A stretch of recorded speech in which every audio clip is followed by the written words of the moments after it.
佛師禪意，手執青秧插滿田，低頭望見水中天。心境清淨方為道，退步原來是向前。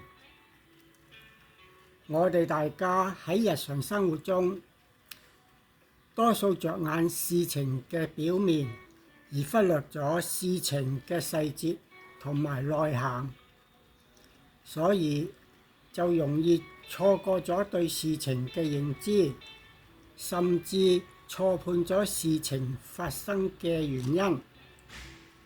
亦因為係咁樣，喺某種情況之下，對事情嘅爭執又好難有誰對誰錯，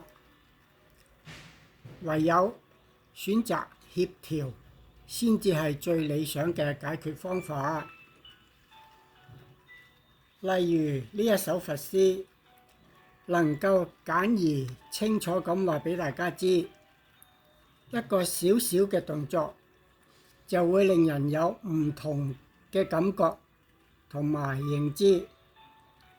佛師講，人喺水田中彎低腰、耷低頭插秧嘅時候，就可以望見天空，而無需要岳高個頭先至能夠睇到嘅。每插一束秧嘅時候，就要向後退一步，所以旁人見到插秧人就係喺度退步緊，而插秧嘅人本身就認為自己就係向前緊，因為佢哋兩個人嘅身感位置同埋方向目標唔同，認為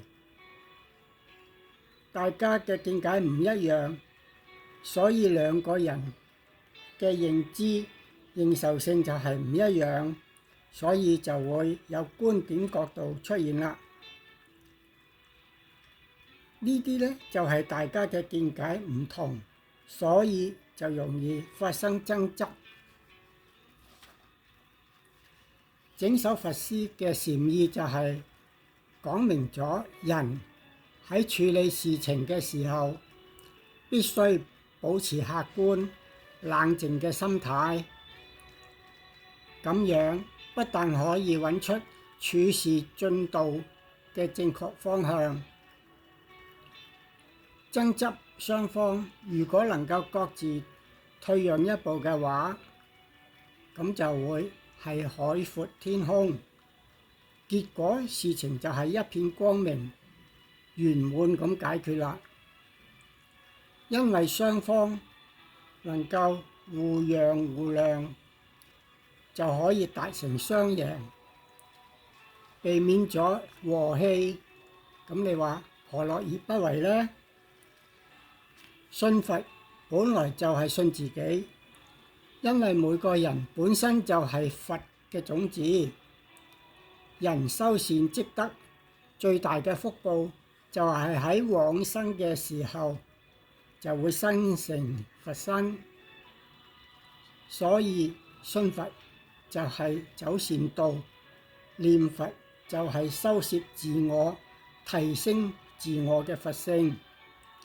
修佛法能夠令人大開智慧，心無掛礙，從而能夠看開放下，咁自然感覺到舒懷自在。